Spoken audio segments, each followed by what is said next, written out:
Opa. Aí, tá bom. Você me avisa aí, por favor, a hora, o horário, para me correr e trabalhar. Deixa eu ver aqui. Olá, pessoal, boa tarde. Shalom a todos vocês. E vamos continuar a tal live, não é? Deixa eu ver aqui. Isso. Continuar aqui a live.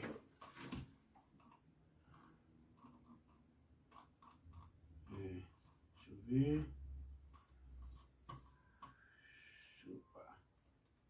Não posso demorar muito porque meu celular, ele é um Androidzinho e ainda vou ter um celular bom para a gente poder fazer uma live bacana, tá bom? Pronto. Deixa eu só... Aí. Já tô vendo aqui. E tem que ficar olhando para ver se a bateria já está descarregando rápido. Bom, vou tirar essa cadeira daqui para não me atrapalhar. Muito boa tarde. Então, vamos começar agora a nossa live, não é? Depois eu tento compartilhar aí. Enfim, vamos dar sequência a que nós estávamos falando esses dias sobre tratativas, abuso, exploração da fé. Você já sabe que eles meteu o louco, pegar a palavra de Deus, né? A Bíblia, pegar a Taná hebraica, não é? Pegar as histórias do chamado Antigo Testamento e começar a fazer ali as suas campanhas, as suas figuras de linguagem, não é? Financeira, monopólio, o cash, sacrifício de Abraão, abertura do Mar Vermelho, tudo isso vira campanha e um belo marketing para tirar dinheiro dos fiéis da igreja. Mas, independente, ok? Se você acredita ou não nas Escrituras, se você tem fé ou não, independente se as Escrituras elas são inspiradas por Deus ou não, é feio, é imoral, é antiético usar textos daqui, fazer um tremendo de um anacronismo para ofender, para humilhar, para tornar uma situação vexatória qualquer deslize que a pessoa tenha cometido na sua vida íntima, de foro íntimo e particular. Estamos falando do então, na minha opinião, o pseudo fica por mim, pseudo pastor Ezequias Silva, do Pará. O que esse cara fez não se faz com ninguém, beleza? Teria que ser resolvido entre a esposa e ele, o rapaz, o Maurício, na casa deles, ou no escritório com advogado, enfim. Mas agora expor isso. O Ezequias, então, esse pastor cometeu todos esses crimes aqui do Código Civil, né? Difamação, artigo 139, Código Penal. Injúria, artigo 140 ou 140, artigo 139 e artigo 140 do Código Penal. E também, aqui, deixa eu ver, artigo 186 e 927 do Código Civil, não é? Aqui, ó. Direito à privacidade, intimidade, imagem e vida privada. A Constituição e o Código Civil, artigo 186 e 927, prevê que quem viola direitos de outra pessoa, e causa dano, inclusive moral, tem o dever de indenizar. Assim, além de crime penal, a pessoa, esposa ou marido, podem ter o direito de processar o Ezequias aí Silva, da Assembleia de Deus Belém do Pará, não é? Na Justiça Civil, por danos morais, e exigir indenização se provarem que houve ofensa à honra, imagem e privacidade. É claro que houve, não é? Ele chamar o cara de não vou usar o termo que ele usou, você já com certeza já sabe o que ele falou aí pelos vídeos que está correndo, né? Muito bem, não é? Aqui você entendeu, né? A lei brasileira, a jurisprudência, o Código Civil e o Código Penal.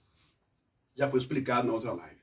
Agora nós vamos falar sobre a questão emocional, os estragos, não é? A propensão, né? O alcance que teve tudo isso, talvez na vida, uma vida psicológica, emocional e particular, principalmente do Maurício e também de sua esposa. Existe uma passagem do livro de Isaías, capítulo 43, né? Versículo 19, né? Que eu já falei sobre essa passagem, mas eu vou repetir essa passagem. O profeta, o Senhor, ele vai dizer assim, Isaías 43, versículo 19, ele diz assim, Renevi Oser, Kadassar Atar, Titsemar Halor, Tedalar Afazin, Bamidbar, Diretid Bistimou. Ou seja, eis que farei uma coisa nova. E agora sairá a luz. Olha que lindo isso. Porventura não a sabeis? Eis que porei um caminho no deserto e rios no ermo. Eu só vou pedir licença que eu vou pegar aqui o meu óculos, porque sem óculos fica muito difícil, né? Deixa eu ver se eu acho ele aqui. Eu ponho na minha mochila que eu vou trabalhar. Aqui, achei o bendito. Aqui, ó. Pronto. Com óculos agora fica melhor, para eu poder enxergar um pouco mais. Vou dar aqui a perninha dele. Vamos aqui. Pronto. Agora sim. Agora sim vai ficar legalzinho. Ai, ai. Muito bem, agora eu consigo ver. Eu tô com manga curta que está muito quente, né? Então vamos lá. Eis que farei, não é? Uma coisa nova. Essa coisa nova, essa promessa do Eterno, pode-se entender que essa coisa nova é a chegada do Mashiach, a chegada de Yeshua em Jerusalém. Água, fonte de água viva no deserto. E no versículo 25 diz, Anohin, Anohin, Hul Mochel. Morrer, ou Mosher. Pesairar, Laman, Veratoterar, Lo Ezekor.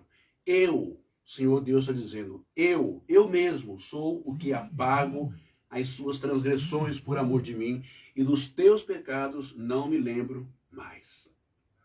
Ó, versículo 26. Razei kerenir, não é?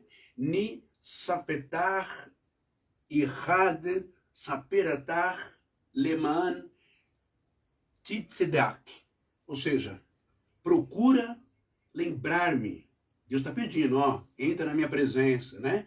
Entremos em juízo, juntamente.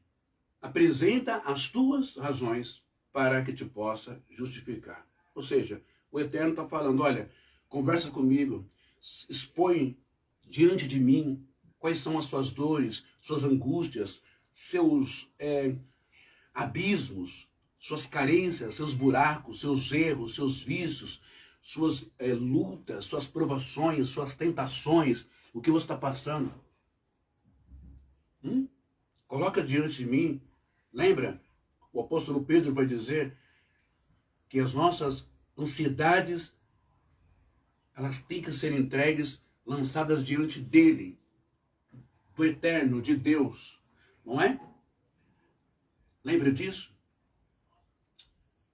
Jesus, ele também diz, Mateus 11, se eu não me engano,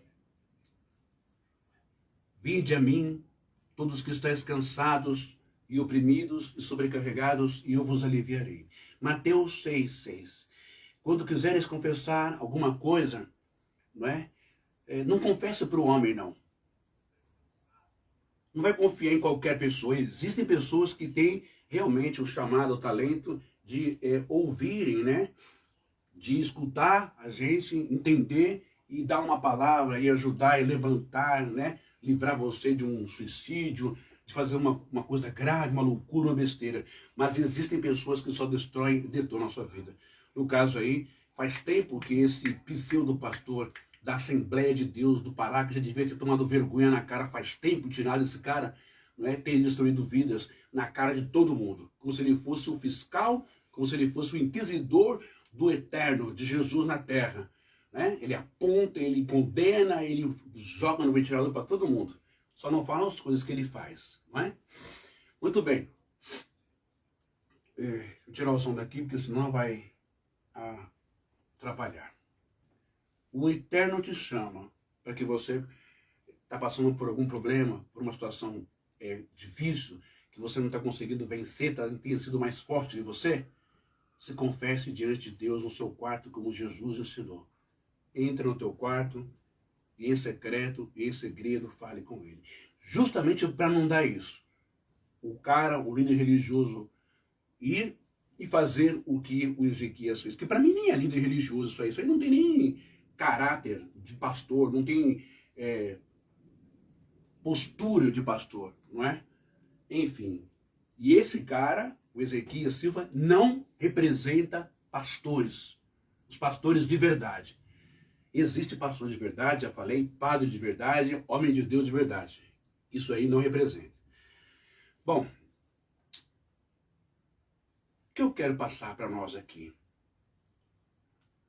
Segundo a psicologia, né, a psiquiatria, a psicologia, os profissionais que lidam com as emoções das pessoas e desempenham um excelente e belo trabalho, né? Por isso que eu disse que todo líder religioso precisa fazer o curso de psicologia, nem que for algumas coisas acopladas para poder lidar com esses dilemas, com essas dinâmicas, né, das pessoas. Suas tentações, seus desejos, seus prazeres, suas inclinações, não é?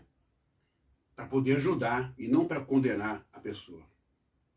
Quero falar sobre confusão de identidade espiritual quando envolve religião. Quando a exposição vem de uma liderança, não é, religiosa, os danos se ampliam. Deixa eu só arrumar aqui, né? Por que os danos eles se ampliam? Porque os danos que eu falo é da pessoa que está recebendo ali a cajadada, a paulada, o chicote, não é? O assédio moral, o abuso, não é, moral, o abuso do poder que ele tem, que é conferido a ele, não é? Ele está maltratando uma irmã, um irmão, na frente de toda a igreja, de toda a congregação, de toda a matriz. Ok? Você que é maltratado e já foi maltratada na frente de todo mundo da sua igreja, ou do seu trabalho, pelo seu líder religioso, pelo seu pastor, você pega o seu celular, pelo amor de Deus, e grava isso. Começa a gravar na hora, né? Se está fazendo isso repetidas vezes, a primeira vez você tem que ficar esperto. Já vai com o celular lá. O celular hoje é uma arma, tá? Grava lá o vídeo, não é? Grava tudo que ele está falando, vídeo e áudio, e põe na mão de um advogado. Para ele aprender a ter educação, nem que for na marra, mas ele vai ter que aprender. E aí a direção da igreja também tem que tomar vergonha na cara, né? E punir esse cara, esse líder religioso. Vamos lá. Quando a exposição vem de uma liderança religiosa, os danos se ampliam. Que danos são esses? O que acontece com a pessoa? No caso do Maurício aí, da sua esposa. O que será que aconteceu com esse jovem? Não é? Onde o Ezequias disse que ele teve relações sexuais, que ele bebeu e transou com 2 homossexuais, não é? Casado, chamou o cara de safado e chamou o cara também de homossexual na frente de todo mundo e destruiu, acabou com o casamento do rapaz. E expôs o rapaz ali na frente, uma coisa horrorosa que esse cara fez, esse Ezequias aí. O que acontece? Acontece confusão entre Deus e o agressor. Abandono de fé ou culpa espiritual. Acontece confusão entre Deus e o agressor. Por quê? Porque a pessoa, você vai na igreja, então você acredita num Deus de amor, de compaixão e de misericórdia. Claro que é um Deus de justiça. Vai te chamar ali para apurar. Lembra que eu acabei de ler o Isaías, capítulo 43, 25? Eu mesmo sou o que apago as suas transgressões, não é? Por amor de mim e dos teus pecados, não me lembro. Procura lembrar-me, ó, Deus está te chamando, procura lembrar-me. Vá falar com Deus, confesse com Deus, fale com Ele, não é? Entremos em juízo juntamente e apresenta as tuas razões para que te possa justificar. Se quer ser perdoado, quer ser transformado, quer ser purificado, diretamente com o Eterno, com Deus. Caiu na mão do homem, você vai ter que pagar isso, aquilo, outro. Cuidado, fica ligeiro. Estou te ensinando a palavra, tá bom? Muito bem. Então a pessoa, ela acredita que Deus é misericordioso. Só que quando Deus é representado por uns cães do inferno como esse, quando Deus é representado por porcos como esse, como Deus é representado como pessoas maloqueiras, que não têm ética, princípio, que não têm caráter, que não têm bondade, que não têm sensibilidade, que não têm amor, que não têm preparo e que não têm chamado ou vocação, aí a pessoa passa por situações como o Maurício e sua esposa passou aí na Assembleia de Deus do Pará. Então, cria-se o quê? Na cabeça da pessoa? Confusão entre Deus, não é? E o agressor. A pessoa fica revoltada com Deus, não entende por que o Senhor fez isso comigo, que revelação é essa? O Senhor me expôs na frente de todo mundo e fica com ódio, com raiva aí então do tal pastor. É isso que acontece, né? O que acontece? Abandono da fé ou culpa espiritual extrema. Essas coisas que o Ezequias fez provoca. A pessoa não quer mais ir à igreja, não quer mais saber de Bíblia, não quer saber mais de Jesus, não quer saber mais da palavra. Como diz Jeremias, que está escrito lá, 23. Ai dos pastores que dispersam, que destrói as ovelhas do meu pasto. Pastor estúpido, grosso, arrogante, soberbo, tem que ficar sozinho. Não tem que ter ovelha, não tem que ter ninguém na sua igreja. Não é? Quero ver se ele aguenta ficar sozinho, se ele suporta ele mesmo. Não tem como. Agora, se as pessoas, por falta de conhecimento das Escrituras, e por carência espiritual, por carência de fé, ou por carência daquilo outro, se a pessoa é levada a tudo isso por uma indução, sugestão, por marketing, publicidade, por televisão, por canal de televisão, por igreja, por logotipo, aí a pessoa está ferrada, porque ela vai viver sempre tomando patada e coisa desses caras. É isso que eles gostam, tá bom? Eles querem ser respeitados não por merecimento, mas por imposição e por estupidez. E é uma pena que pessoas continuam indo atrás, tipo do Valdemiro, né, que é um cavalo, que é um grosso, estúpido pra caramba, não é? E desse cara aí, desse Ezequias Silva. Muito bem. A pessoa não vai mais à igreja, acabou, não é? Talvez o cara que tinha fraqueza com bebida vai voltar para bebida, vai voltar para droga, vai voltar a se prostituir, vai voltar a trair a esposa e acabou. Ao invés de salvar a pessoa, resolver ir ali, não é? O Ezequias destruiu cada vez mais a fé lá do Maurício. Muito bem. O que mais esse tipo de coisa causa, psicologicamente falando, nas pessoas? Causa a sensação de condenação irreversível. Já era. Eu adulterei, eu fiz isso, aí eu fiz aquilo outro, eu cometi um deslize, enfim, eu pequei. Então, a pessoa tem uma sensação de nojo dela mesma, né? Uma sensação de não merecimento, indigno de receber o perdão, a compreensão de Deus. O salmista Davi, ele vai escrever assim: Deus é um pai que conhece os seus filhos, conhece a nossa estrutura e sabe que somos pó. O Eterno sabe que existe uma luta, como diz Paulo aos Gálatas, né? É uma luta do espírito contra a carne. Lembra que eu ensinei uma vez? Ruá, Neshama, Ishadá, Raiá, e uma outra situação, um outro nível espiritual muito grande que nós temos. Lembra que eu ensinei isso? Numa parte da Cabala? Essas partes todas são atacadas pela nossa humanidade, pela nossa carne, pelos nossos instintos, ok? E isso está inserido em todo ser humano, em todo mundo. A questão é ter o domínio próprio, né? Ter o Espírito Santo, o domínio próprio, a força espiritual, consciencial, não é? As escrituras, os ensinamentos, para vencer todas essas dardos inflamados, né? Essas flechas, essas tentações que acontecem na vida das pessoas. Ok? Nós estamos aqui para isso, para esse teste, não é? Para depois podermos acessar a grande glória, a grande maravilha que é estar com Deus, não é? Estar com Cristo, estar com o Eterno na eternidade. O que mais pode causar? Dificuldade futura de confiar em qualquer autoridade. Aí acabou. Acabou, não é? Porque a pessoa não acredita mais em pastor nenhum, em missionário nenhum, em evangélico nenhum, em cristão nenhum, em padre nenhum, em sacerdote nenhum, em nenhuma pregação do evangelho. Tem que tomar cuidado que você pode jogar uma pessoa, né, na escuridão. Você pode dar um pontapé. Isso é um pontapé, é uma porrada, são golpes violentos que você fez, Ezequias, ao Maurício e a sua esposa. E outras pessoas da sua igreja também aí, né, que já tomaram várias lapadas suas, que você começou a entregar essas falsas revelações, aí, detonando a vida das pessoas e os erros delas. Ok? Perder a salvação, deixar de acreditar em Deus, deixar de crer na bondade, na misericórdia e no amor. Ok? Talvez você tenha sido um dos maiores agentes de Satanás aí em Belém do Pará, aí no Pará. Disfarçado de pregador na igreja, jogando um monte de gente fora da igreja e pro inferno e pro abismo. Talvez você tenha sido um dos caras mais endemoniados que a Assembleia de Deus aí titubeou, que a Assembleia de Deus vacilou em deixar você. Ainda todo esse parado para você aí. Ok? Psicologicamente, isso é chamado de abuso espiritual.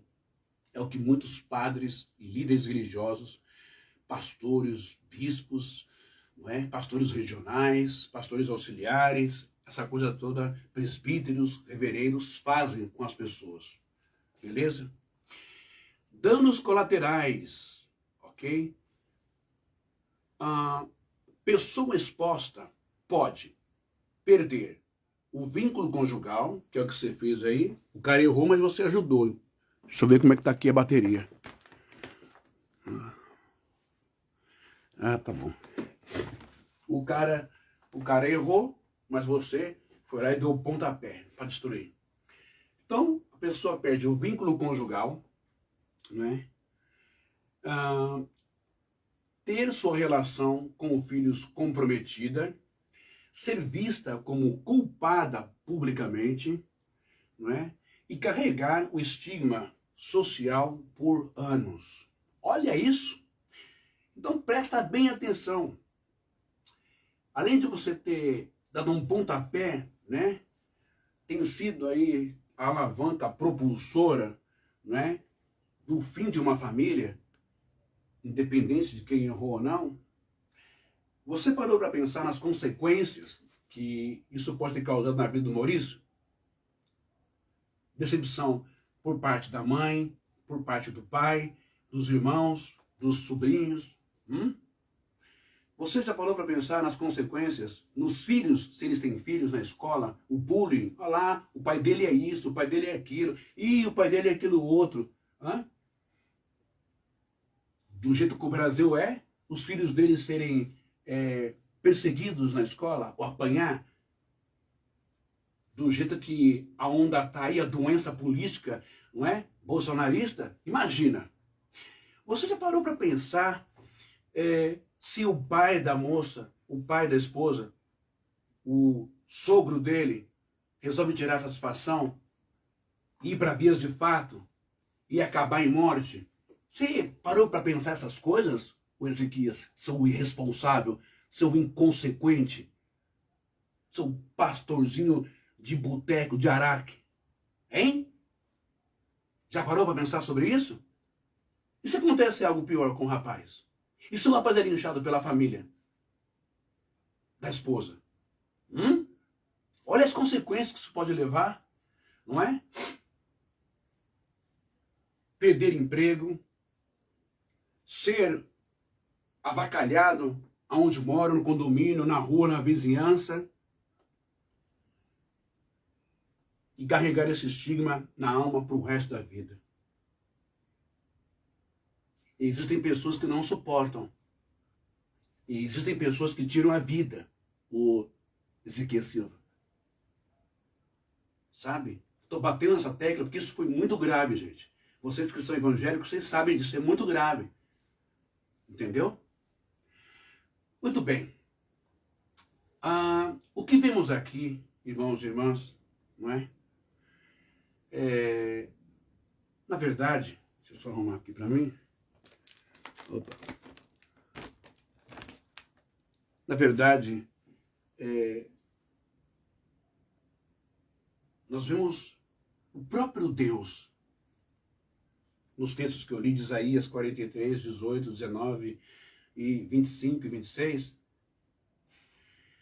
O próprio Deus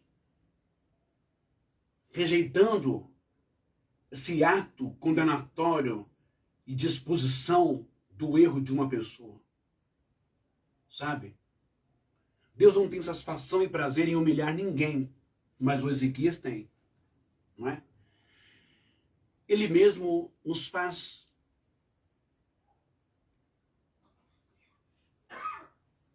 refletir e pensar. Ele mesmo não faz questão, não é, de detonar ninguém publicamente. Não, Deus não faz isso. Ele mesmo não faz questão de lembrar, né, dos seus erros. Mas que você conserte. Seja genérico, se levante. Ezequiel, capítulo 18. Eu não tenho prazer na morte do iníquo, do ímpio, antes que ele se arrependa do seu mau caminho e se converta. Quem tem prazer, então, em destruir, em apontar, em condenar a vida dos outros, os erros dos outros, publicamente, senão aquele cujo nome, Satanás, o acusador.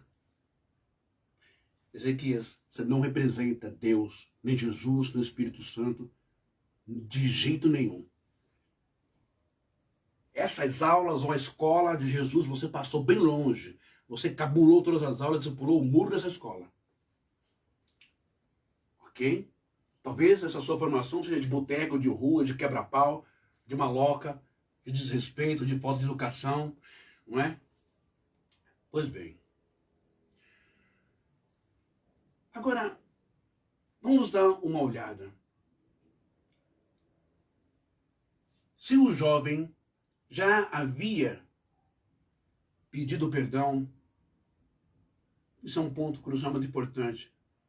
Por que você repetiu, jogou na cara da igreja? Presta bem atenção nesse ponto crucial e importante. Do ponto de vista, tá bom, pessoal?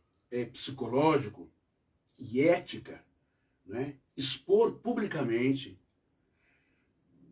a intimidade sexual de alguém não produz arrependimento. Tá ouvindo você, pastor, que gosta de dar cajadada, cacetada nas pessoas aí na igreja, nos jovens? Isso não produz arrependimento na pessoa, produz revolta. Ok? Não produz um arrependimento saudável, mas produz o quê? Traumas, sequelas, estigmas na mente, no coração da pessoa. Arrependimento genuíno, no mundo hebraico nós chamamos de techuvá, ok? Metanoia nunca nasce de uma humilhação. Nunca nasce de uma resposta brusca, abrupta, soberba, arrogante. Nunca nasce oriundo disso. Segurança, responsabilidade, ela vai nascer do quê? Ela vai nascer de o arrependimento de uma pessoa, né? Uma techuvá. Ela vai nascer, sabe do quê? Ela vai nascer quando ela tem segurança, quando A conversa é de segurança, é de responsabilidade, é de cuidado, é de restauração da dignidade. Tudo isso significa a palavra techuvá, que quer dizer arrependimento. Você tem uma ideia. Agora, o que é essencial após esse tipo de exposição que o Maurício, do Belém do Pará, aí da igreja, né, que cometeu o seu erro, o seu deslize, o que é essencial para esse rapaz e para sua esposa? Acompanhamento psicológico imediato. Ô Assembleia de Deus, faz a sua parte aí. Não fiquem quietos, calados, parados, não. Não finge que não está acontecendo nada, não. Não encham mais a bola, não dão mais corda para o Ezequias. Tá feio, ficou feio para vocês. Não é? Ajudem aí esse casal aí com uma equipe de psicólogos, de preferência que não seja da igreja. Né? É necessário uma reconstrução de autoestima, tanto no jovem quanto na jovem. E nos filhos se tiver, em toda a família. E também a toda a comunidade, a toda a congregação, a todos os crentes que estavam lá, as pessoas que estavam lá. É necessário um ambiente seguro, sem julgamento. É necessário separação clara entre erro cometido e valor pessoal. Quando possível, responsabilização de quem expôs. Olha isso.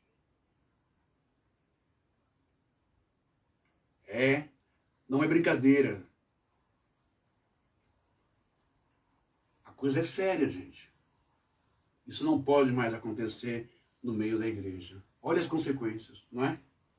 Agora, o que eu quero entrar agora em outro detalhe. Quais os respaldos dos pastores pentecostais, evangélicos, né? Os pastores, para fazer esses tipos de humilhação? Igual o Ezequias fez, achando que estão tomados por Deus, achando que são os santarrões da parada, achando que são os Moisés enviados na terra, os Elias, os João Batistas. Ai, Deus me revelou. Vamos ver, não é? Existe alguma base bíblica, algum respaldo para eles agirem assim? Não. Vamos às Escrituras. Na verdade, o que o Ezequias e centenas de pseudos pastores pentecostais que dizem ter o dom da revelação, não é? Eles, na verdade, eles são condenados nas Escrituras. Eles não têm respaldo, eles não têm um ok dos céus para pisar e maltratar ninguém.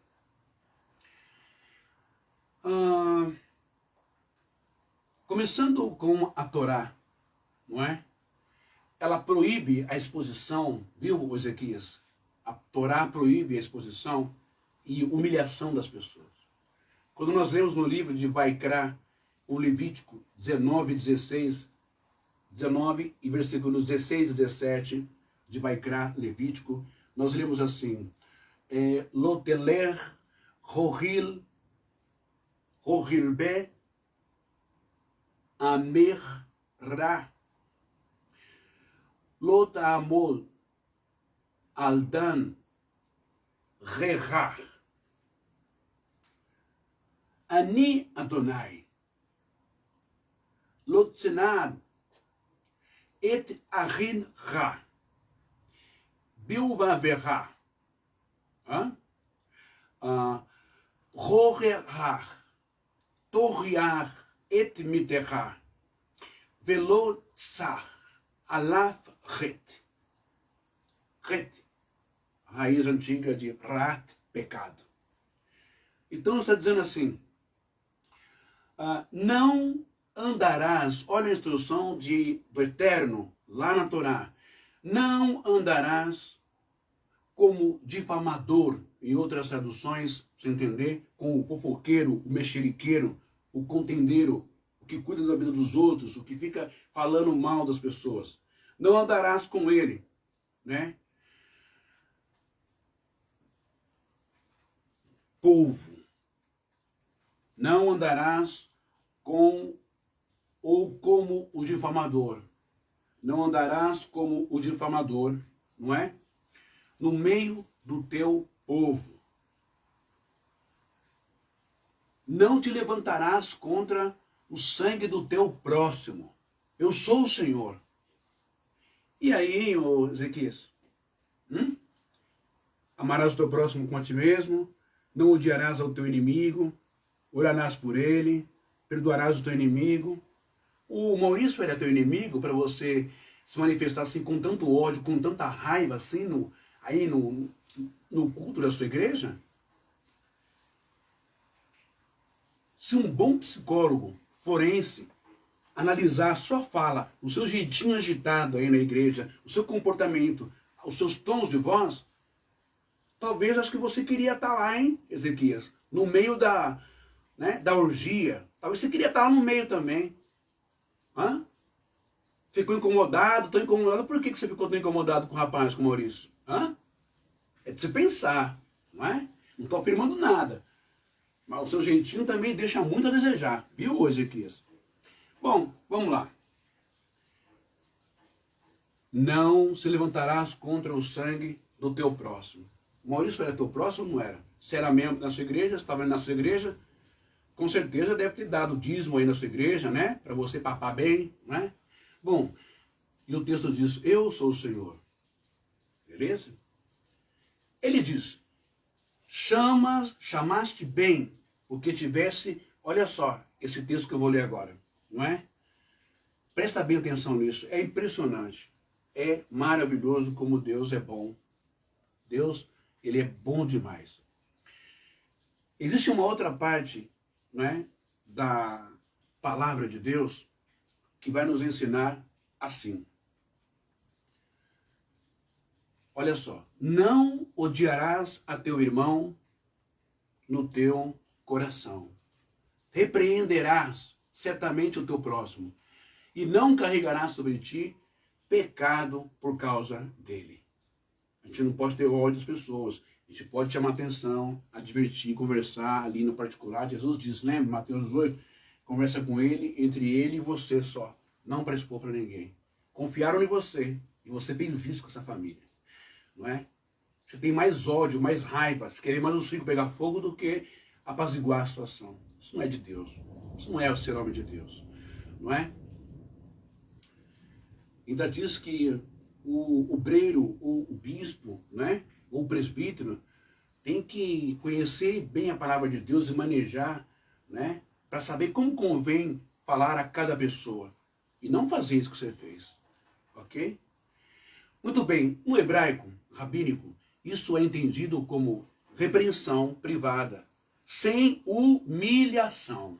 Olha isso. O Talmud Kaharim 16b, Talmud Kaharim 16b, né, na página 16b, afirma, ou o Talmud Bavil, né, Bava é Metzah, página 58b. O que o Talmud vai nos avisar lá? Deixa eu só ver aqui a bateria rapidinho como é que tá bom? Opa! Aí melhorou, para mim tá melhor. O Talmud, ele vai dizer assim, né? Hamaibin Penerah. Hamaibin Penerah, não é? Penerah Veror, Barabin Kelu, Shofer Damin. O que quer dizer isso? Olha, isso é muito divulgado, hein? Isso é muito falado, né? Nos lábios dos rabinos. Do Talmud 16b ou Talmud 58b. Essa frase. Aquele que envergonha o rosto do seu próximo em público é como se derramasse o sangue dele. Aquele que envergonha o seu próximo em público é como se derramasse o sangue dele. É o que você vem fazendo, ó, faz tempo. E essas raposas velhas da Assembleia do Pará aí, ficam tudo dando risada por trás, porque não é com eles. Já que você tem tanto dom de revelação assim, o Ezequias Silva, por que você não revela aí os pecados absurdos, não é, dos seus líderes, dos califas aí, hein? Por que você não revela aí os pecados do José Wellington? Hã? Da família do José Wellington? Não tem coragem? Não tem peito? Sou covarde. Hein? Sou cachorrinho vira-lata que fica latindo aí em Belém do Pará. O erro das pessoas. Ah, bom, deixa eu ficar quieto. Então, quando você expõe uma pessoa, quando você envergonha uma pessoa, quando você envergonha o rosto do seu próximo em público, é como se derramasse o sangue dele. É como se você sangrasse, machucasse, rasgasse a pessoa. Olha o tamanho do impacto, a profundidade da dor que você causa nas pessoas. Os rabinos dizem isso por quê? Porque o rosto de uma pessoa, como tenho certeza que ficou o rosto do Maurício e da esposa dele, empalidece na hora. Né? O sangue some do rosto. Né? Ocorre morte social, emocional, moral e psicológica. Foi isso que você fez. Está mais para matar do que para dar vida para as pessoas. Está mais para lobo do que para pastor. Por isso, no judaísmo, gente, humilhação pública é considerada gravíssima.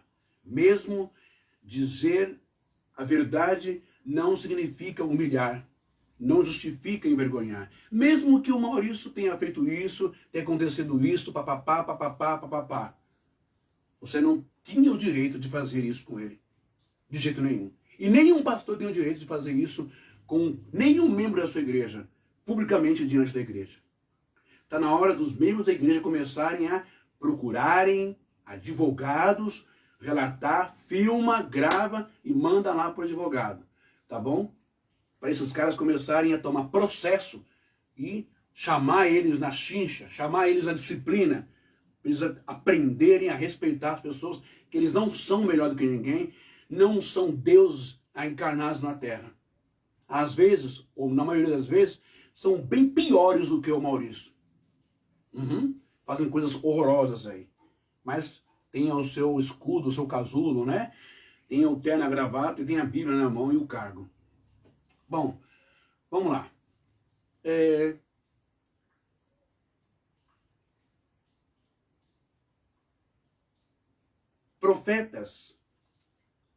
Profeta Ezequiel não é modelo para isso. Muitos líderes citam Ezequiel para justificar, não é, exposições ou exposição profética, mas isso é um erro grave. É um erro gravíssimo. Deixa eu ver aqui a hora. Tá dando minha hora. Eu vou ter que encerrar. Hoje, tá dando minha hora já. Daqui a pouco eu tenho que trocar de roupa e já ir trabalhar. Tá vendo aí? Deixa eu ver quanto é que tá a bateria aqui. Mas acho que deu para você entender, tá acabando a bateria. Deixa eu acelerar. Então muitas pessoas vão olhar lá para o profeta Ezequiel, o que ele fazia, aquilo outro. Vamos lá. Será que é isso mesmo? Eu posso usar Ezequiel como exemplo? Dá uma olhada nisso aqui, ó. Ezequiel, o profeta Ezequiel, gente, falava contra a nação e contra reis, e sacerdotes, e pecados coletivos. Nunca expôs intimidade sexual, individual, em praça pública de ninguém. Não revelava segredos conjugais de pessoas comuns. É o que você faz com Ezequias. Não é? Profetas denunciavam sistemas injustos, chamavam o povo ao arrependimento coletivo, não humilhavam indivíduos com detalhes íntimos. Se o Brasil tivesse profeta para valer, esses políticos todos teriam tomado vergonha na cara já. Né? E as profecias teriam se cumprido. Mas não tem mais profeta, gente. Já para com isso. Tá? Tem o dom aí de profecia, mas é muito raro. Né? Jesus, o caminho oposto ao pastor Ezequias. Por quê? No Evangelho de João, capítulo 4, a mulher samaritana, Jesus falou a sós com ela, não revelou detalhes íntimos em público dos maridos que ela teve, levou-a ao arrependimento sem humilhação. Tá vendo? Olha que coisa linda. Vocês estão aprendendo? chamaste bem, porque tivesse 5 maridos. Jesus diz para ela, né? Sem condenação pública, viu, gente? Mulher adúltera, perdão de João capítulo 4, se não me engano, o capítulo 8. Jesus silencia os... Agora não, agora aqui é a mulher adúltera, né? A mulher samaritana é João capítulo 4, a mulher adúltera é João capítulo 8, né? Jesus silencia os acusadores. No caso, Jesus está silenciando e calando tua boca, Ezequias. Faz tempo que você não tapa o ouvido para a voz do Espírito Santo. Não é Espírito Santo que te revela coisa nenhuma. Não é? Jesus silencia os acusadores. Ele protege a dignidade da mulher, coisa que você não fez com Maurício. Ele não revela nada além do necessário. Ok? Diz, vai e não peques mais. Será que você tem como se aprender com Jesus, cara? Não é? Já é um velho já. Ensino direto de Jesus. Mateus 18, 15, 17. Primeiro, a sós, com a pessoa que errou, com 2 ou 3 testemunhas, não é? Para validar. Só depois levar a comunidade, cada pessoa não quer saber de nada. Se arrepender e continuar lá fazendo a sem vergonhice.